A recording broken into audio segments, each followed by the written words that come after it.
Bangladesh burns as mob goes on rampage. Outrage over anti-India voice Osman's death. Angry mob marches to the Indian mission. Stones pelted, homes burnt across Bangladesh. Awami League office razed in Rajshahi. These are visuals that we bring to you from last night itself. What the situation was and what unfolded on the streets of Bangladesh. Vandalism, arson at its peak again, with renewed protests that we are seeing hitting the streets of different parts of Bangladesh. Let's quickly take a look at the reactions first before we proceed with a discussion. আমরা শহীদ শরীফ ওসমান হাদির আদর্শ ও ত্যাগকে শক্তিতে পরিণত করি, ধৈর্য ধারণ করি, অপপ্রচার ও গুজবে কান না দিই এবং যে কোনো হঠকারী সিদ্ধান্ত থেকে বিরত থাকে। যারা দেশকে অস্থিতিশীল করতে চান তাদের ফাঁদে পা না দিয়ে আসুন আমরা সবাই ঐক্যবদ্ধভাবে গণতন্ত্র, ন্যায় বিচার ও গণমানুষের অধিকার প্রতিষ্ঠার পথে অবিচল পদক্ষেপে এগিয়ে যাই। So viewers, this is the current situation yet again in Bangladesh that we see after the July revolution that had taken place in 2024. It is the assassination of Sharif Osman Hadi, who was, remember, shot on December 12th by assailants identified as Faisal Karim Masood and Alamgir Sheikh, both linked to the Awami League's Chhatra League student wing. And it is that very point which set things rolling. He was on critical care after that, admitted to a hospital. Post that, he finally breathed his last, succumbing to his injuries only on December 18th. And it is after his death was reported, violent protests erupted across Dhaka and other Bangladeshi cities following the death of their prominent youth leader, Sharif Osman Hadi. Remember, if we speak of Hadi, he was a key figure in the 2024 uprising that ousted Sheikh Hasina, and he died in a Singapore hospital after being shot in the head.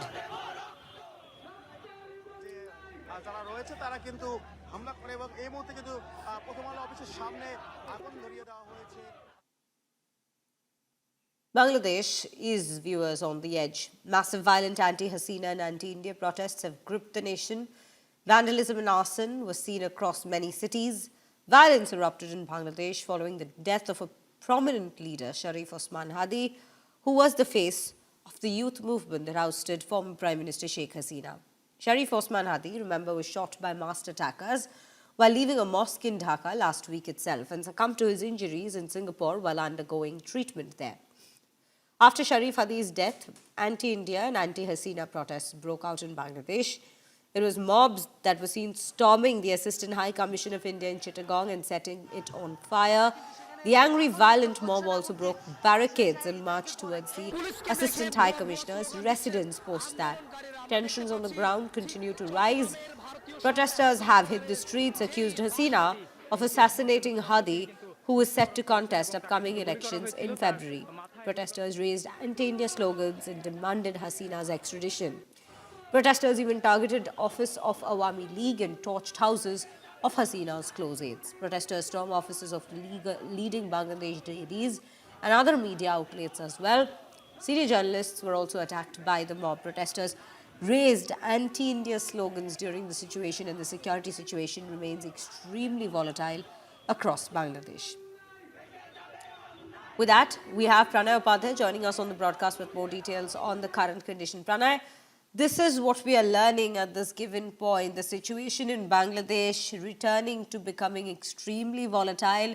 Protests, and not just protests, vandalism, arson having taken to the street, High Commissioner of India being barged into, set on fire, the Assistant High Commission, in fact, even being set on fire. Take us through what's happening. Indeed, situation is quite volatile in Bangladesh, Shreya. And the Osman Hadi, the guy who was one of the key organizers of July 2024 protest, which actually led to the ouster of former Prime Minister Sheikh Hasina and her government in Bangladesh. And thereafter, we have seen that how the radical elements, how the people, those who have harbored anti-India element, those who have propagated anti-India elements, have got quite a prominence in Bangladesh.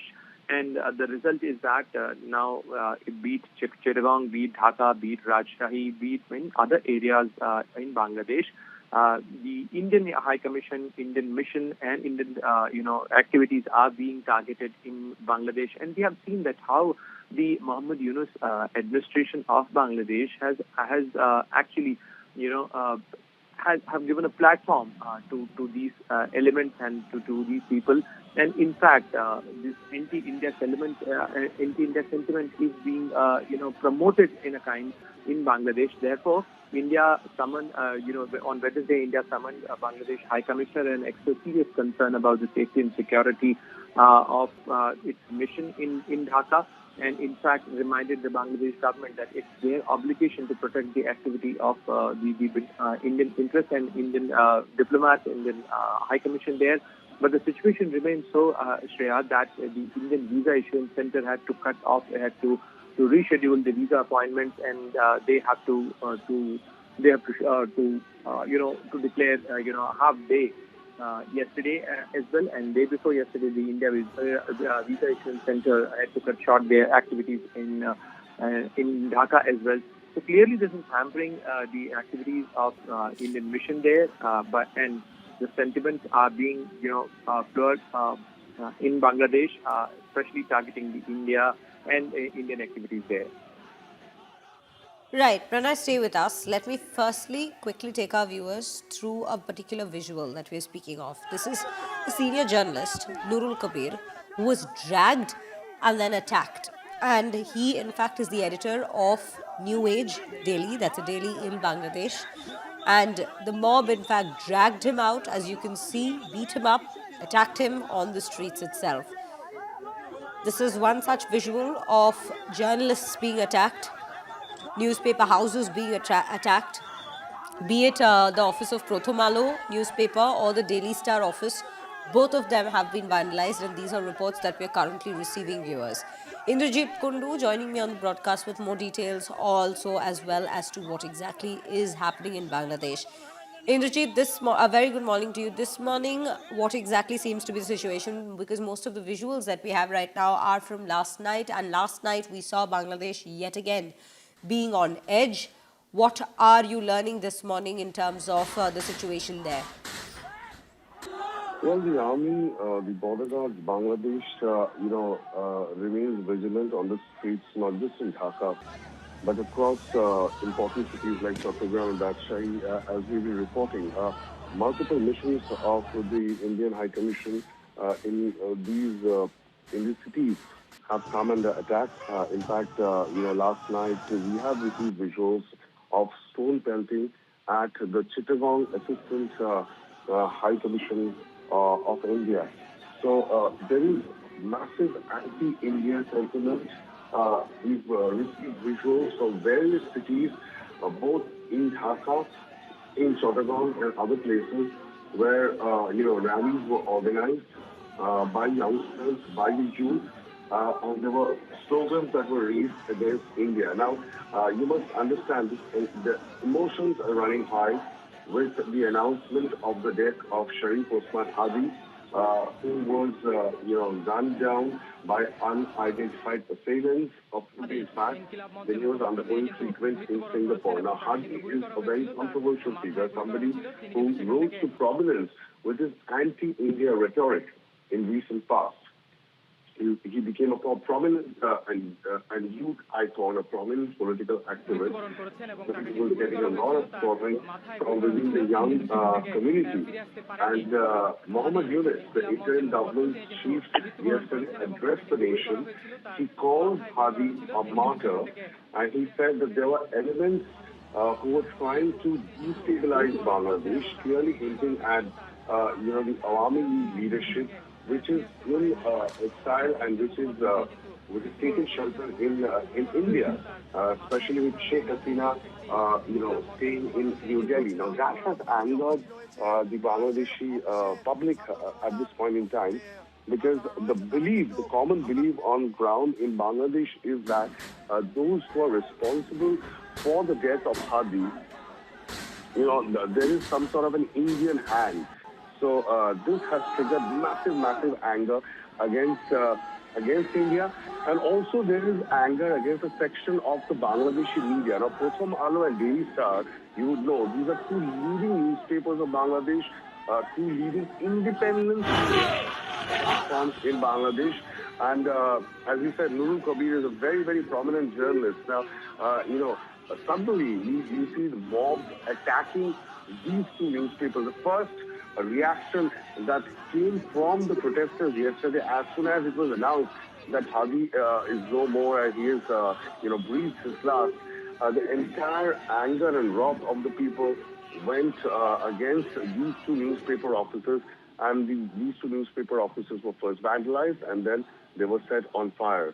So very, very tense situation on the ground in Bangladesh right now. And as Pranay has been saying, the Indian establishment, the Indian authorities are on a very strict vigil as to how the situation is evolving in neighboring Bangladesh. And also security has been heightened over the past 48 hours at the Indian missions across various cities in Bangladesh. Indrajit, stay with us. We will come back to the discussion and, in fact, look at the situation further. But right now, viewers, let us take you through some more visuals that's come to the light at this given point. This is Awami League office that was razed to the ground in Rajshahi, Bangladesh. This is how they took a bulldozer and completely razed the very Awami League office. Again, our next visual is from Dhaka. It's a burning daily Prothom office. These are two leading newspapers. As my colleague was also mentioning, Prothom and the Daily. This was after the news of Hadi's death came in, that the offices were completely burnt to the ground. And post that, we have how the mob has been vandalizing and causing arson across Bangladesh. In fact, there was a mob burning Awami League Mohibul Hassan in Chittagong as well, his house as well, the residence of Mohibul Hassan in Chittagong. So these are some of the visuals that we bring to you from Dhaka, from Rajshahi, from Chittagong, different parts of Bangladesh, where mob activities have increased and protests, in fact, continue at its peak, with Bangladesh being on edge yet again. Indrajit continues to be with us on the broadcast. Indrajit, let's understand one thing. These people have been protesting earlier. We'd seen such protests, in fact, erupt earlier in the year as well, with regards to their demands for Sheikh Hasina to be brought back to Bangladesh. We now see the person who had in fact led the July revolution, his death has yet again brought Bangladesh to complete chaos. What we are trying to understand is, when does normalcy come back to the neighboring nation at this given point? We have been hearing reports of an election that will take place next year, but is the ground situation, the reality on the ground, indeed a way where elections can be held, given such protests that we are seeing? Well, Priya, that is the big question right now. The elections have been announced. The timeline for the elections is already out. 12th of February is when Bangladesh will see the elections happening, is what Mohammed Yunus has already announced. So, you don't have much time ahead. And Bangladesh, Mohammed Yunus actually referred to the elections and the timeline to the elections yesterday when he addressed the nation, after the announcement of the death of Sharif Osman Hadi. Now, we must remember that, Sharif Osman Hadi is a very, very controversial figure. He was the spokesperson of Inkilab Moncho that was also vying for the elections. There was plans for them to contest these elections. He was somebody who was looking forward to the new elections that were taking place, and somebody who rose to prominence in Bangladeshi politics with his call for Greater Bangladesh, and also his extreme anti-Indian rhetoric.